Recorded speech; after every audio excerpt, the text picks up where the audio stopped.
乌克兰、以色列、埃及豁免美国90天冻结令。以色列援助乌克兰30个仓库武器，乌军总兵力首次超过俄罗斯。乌军利用俄防御工事击退俄军攻击。乌军第82旅成功追踪并清除俄战犯部队。乌军米格29投掷制导炸弹，清除掩体内100名俄军。俄军港口集结重装部队，重开乌南战线。乌克兰海军使用舰载吸血鬼系统，首次成功拦截 KH-59巡航导弹。美陆军第1装甲旅部署欧洲，精彩资讯即将开始。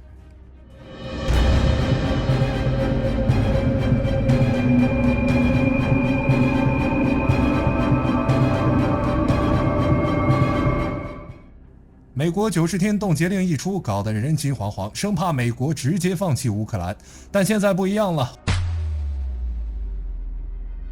综合美国政治报和英国卫报等报道，美国国务卿马尔科·卢比奥虽然于1月24号开始实施为期90天的冻结令，但在其发送给美国务院和各驻外使领馆人员的备忘录中，明确表示，此前对以色列和埃及的各项援助可以继续发放，而大家关心的对乌援助，该备忘录未明确提及。但五角大楼先前就表示，特朗普的90天冻结令不会影响拜登政府时期根据乌克兰安全援助倡议计划为乌克兰生产武器的合约，也不会影响通过总统授权从美国仓库为乌克兰运送先前计划的武器供应。英国金融时报也援引消息人士的话称，美国外交官正在紧急寻求豁免与乌克兰相关的项目，使其不受90天冻结令的约束。如特朗普任命的乌克兰问题特使凯斯·凯洛格1月24号就表示，正在讨论使用冻结的俄罗斯资产为乌克兰购买美国武器，再援助给基辅。对此，白宫方面虽未做进一步回应，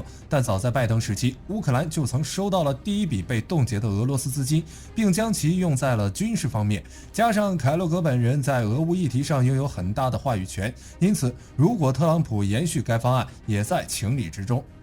此外，白宫消息人士称，美国未来将会向乌克兰运送一批拜登政府禁运、有钱也不让乌克兰买的武器，这倒是令人期待，不知道会是什么。不过，据彭博社报道，昨晚可能已经有另一架 C-17运输机为乌克兰送去了援助。报道称，美国空军的一架 C-17运输机从拉姆施泰因基地起飞，先去了以色列的内瓦蒂姆机场，停留了约3个小时。紧接着，这架 C-17直接飞往波兰的热舒夫机场。要知道，这里可是乌克兰最大的后勤中心，北约军援几乎都是从这里送往基辅的。而以色列恰好在 C-17来之前，在黎巴嫩南部的艾塔沙卜缴获了大约30个仓库的真主党武器，其中包括反坦克导弹和火箭弹等装备。因此，这很可能是以色列通过美国运输机在为乌克兰运输缴获的俄式武器。回到乌俄战场，乌军总兵力首次超过俄罗斯。基辅独立报1月15号曾援引泽连斯基的话称，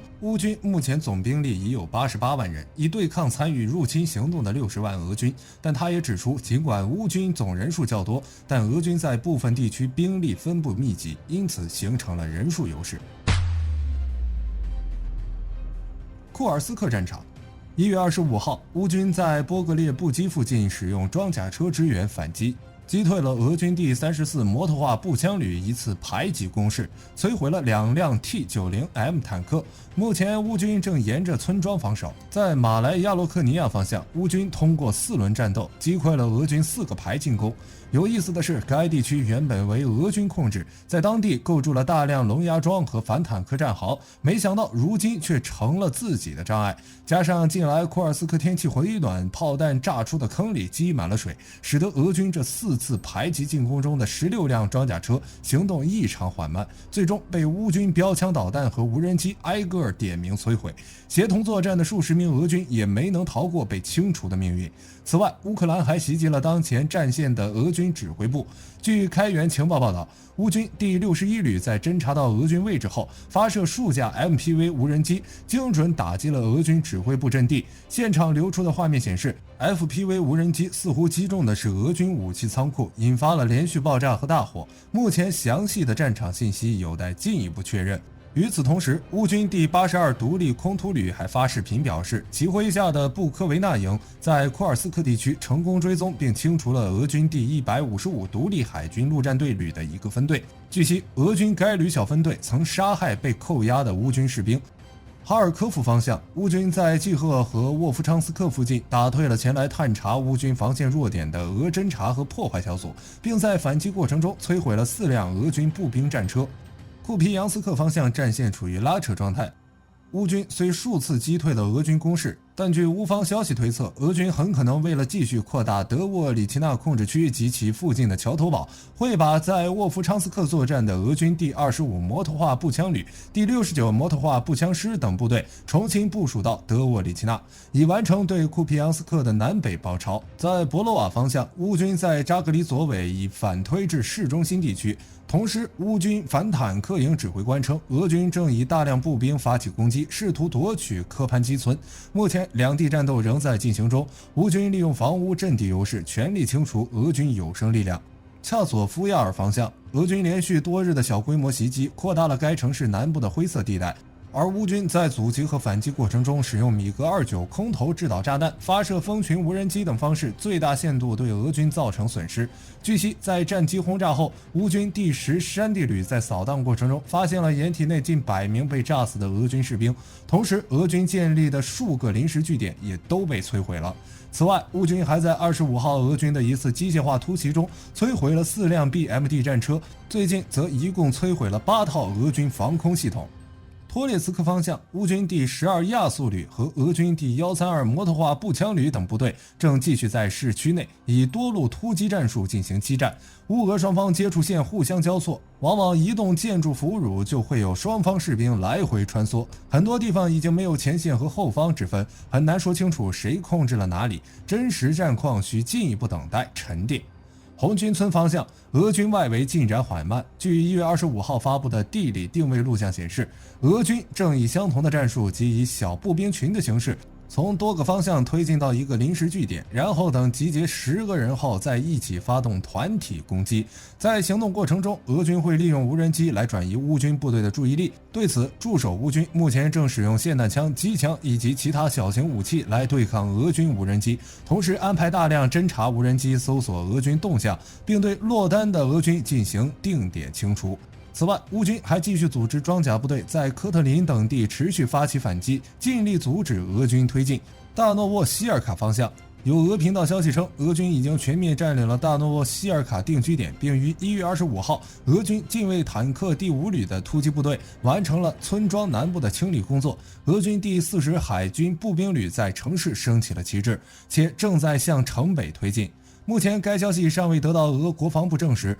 乌方消息也只承认俄军正在该定居点的东郊推进，并占领了该定居点中心的一小部分，但坚决否认俄军占领整个大诺沃希尔卡的报道。一名隶属乌克兰军事情报部门的消息人士于1月24号表示，俄军正通过发布经操纵的镜头来制造俄军已占领整个大诺沃希尔卡的假象。扎波罗热方向，根据乌军侦察无人机拍摄到的画面，俄军正在别尔江斯克和马里乌波尔港口集结坦克、装甲车和士兵，看番号应该是俄第4集团军。该集团军以往驻扎在远东地区，目前尚不清楚这些从俄罗斯本土运来部队究竟是打算开辟南线战场，还是向红军村增援。更南端的敖德萨皮夫丹尼贸易港，昨夜俄军苏57战机向这里发了一枚 KH-59巡航导弹，但被乌军海防部队察觉。紧接着，一艘乌军舰艇成功打掉了这枚导弹，没有让它给港口内的基础设施造成破坏。至于乌军舰艇是如何拦截的，其全靠美国援助的吸血鬼防空系统。去年9月份 L3 哈里斯公司表示，正在研制舰载版的吸血鬼防空系统。此次拦截 KH-59巡航导弹也是乌克兰海军首次使用舰载版吸血鬼防空系统，成功拦截俄军导弹。据悉，吸血鬼系统原本是一套安装在皮卡车上的武器系统套件，主要探测装置是一个光电红外模块化传感气球和激光指示器。武器则是一具4连装70毫米火箭器，另外还包括一个独立的电源和一个集中控制系统。所发射的火箭弹名为激光制导先进精确杀伤武器系统2，该火箭弹由 BAE 系统公司研制，蓝本为美军现役的9头蛇70毫米非制导火箭，通过在原弹体发动机和弹头之间加装半主动激光导组件，就能将其迅速转换为低成本的精确制导弹，以攻击那些价值不高的点目标。同时也增补了美军70毫米无制导火箭弹和地狱火导弹之间的空白，由此可与标准的发射装置兼容，因此无需进行与平台的整合，也无需对载机做任何改装。吸血鬼系统的主要功能是对抗无人机、武装直升机等空中目标。在成本上，美军宣称采购价为2万美元一发，不过根据美国与阿联酋签署的采购合同，实际销售价格为5万多美元。在生产能力方面，美方每年可交付超过2万枚，可以满足一定的战场消耗，因此美方认为吸血鬼系统很适合乌军对俄罗斯发动皮卡战争。1月25号夜间，乌军发射数十架无人机，袭击了罗斯托夫的莫罗佐夫斯克空军基地。紧接着，该基地附近就不断传来巨响，乌军无人机和俄军防空系统持续展开了1个多小时的空中战斗。随后，该机场工业区仓库燃起大火，并在基地内蔓延。报道称，这是乌军今年以来对罗斯托夫发起的最大程度的攻势。与此同时，乌军还夜袭了萨拉托夫州，当地城市传出至少6起巨响，目前战况还不明确。通过乌军轻松突破俄防空网，袭击俄本土10几个地区的情况来看，乌军持续的无人机袭击已对俄罗斯造成了经济重压。相反，面对俄军无人机袭击，乌军则摸索出了一套行之有效的对抗方法，如电子干扰、低成本防空系统以及专门拦截无人机部署在皮卡以及直升机等载具上的乌防空小组。当然，最重要的还是能够及时发现俄军无人机的探测网络。据悉，在近期乌克兰国防部发布的防空拦截战报中，乌克兰对俄军无人机的拦截率几乎能达到100%。据 X 平台军队认可网报道，美国陆军于近日决定将把第3步兵师第1装甲旅部署到欧洲。该旅拥有强大的重型装甲能力，包括 M1 艾布拉姆斯坦克和 M2 布拉德利步兵战车。此外，其还拥有增强的通信工具，能够提高现代战场的互操作性和效率性。其实，这并非美国首次向欧洲部署该旅，早在俄乌战争爆发后，该旅就已经参与了北约大量演习和训练轮换。而此次将前往东欧，在北约东翼进行长期部署，确保该地区的防御力度。据路透社报道，随着加沙停火协议第1阶段生效，该地区的战火暂时得以平息，但近日以军开始在约旦河西岸开展密集军事行动。目前，以军的重点进攻目标为约旦河西岸北部的一个城镇杰宁。以色列总理内塔尼亚胡将这次大规模大范围的行动称为铁墙，主要是为了打击伊朗支持的武装分子，且在行动中还增加了7个连队的兵力。从以军此次行动的意图和规模来看，这一次进攻不同寻常。随后，联合国秘书长古特雷斯就以军上述行为向其发出警告，但作用并不大。目前以军仍在该地区开展特别行动。那么，以军为何会在加沙停火协议生效后转战约旦河西岸呢？据分析人士猜测，目前以色列多个党派均要求内塔尼亚胡不能终止对哈马斯的军事行动，且必须在约旦河西岸和加沙地区同时彻底清除哈马斯。为实现这一目标，内塔尼亚胡不得不采取军事行动，但由于加沙停火协议的缘故，只能发兵约旦河西岸。而对于上述的城镇杰宁，有消息称该地其实由哈马斯掌控。如果该消息属实的话，那么以军的行动似乎也就解释得通了。预计在接下来一段时间，以色列很可能会进一步强化对约旦河西岸的军事行动。据美国加州有关当局指出，在洛杉矶北部的卡斯泰克湖附近爆发了新的休斯大火，如今火势正在向4周蔓延，起火面积达到20平方公里。鉴于火情危急，附近的圣盖博山园区已宣布闭园，暂不对外开放。洲际5号公路也因大火致使能见度降低，被迫暂时封闭了附近路段。紧接着，当局发布紧急撤离令。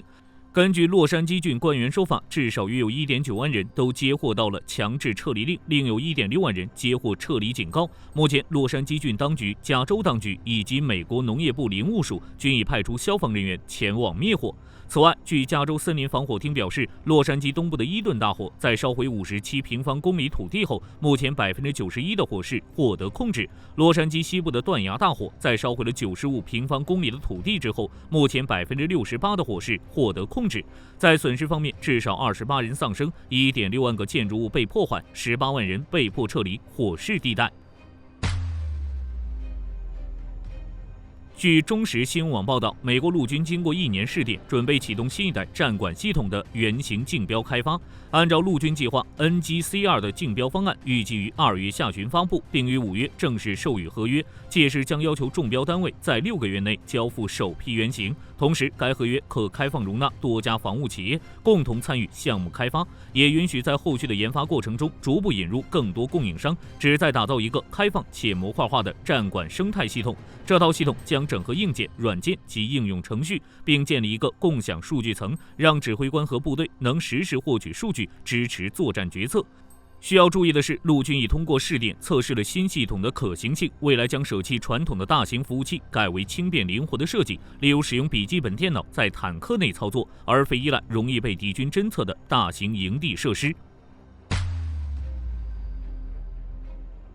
根据美国媒体报道，该国海军计划于2024财年招募 4.06 万人，但在该财年结束时，距离目标至少还差 1.6 万人。可能是因为该方面的缘故，美国海军近日宣布了今年的训兵计划，凡是从1月6日之后招募的新兵都将大幅缩短训练的时间。事实上，这并非美国海军首次调整新兵训练时间。在2022年前，美国海军新兵通常会在伊利诺伊州的大湖新兵训练营接受为期8周的训练，旨在使新兵的身体和心理素质以及基本技能等各方面达标。而在2022年1月时，美国海军在该训练的基础上再增加了2周终身水手的训练课程，以提高新兵的应急和战备能力。如今这项训兵计划再次出现变化，根据美海军作战部长领航计划，新兵训练时间将从10周压缩至9周，其中前2周是军事基础训练，包括海军传统介绍、制服发放、执勤、舰艇和飞机识别、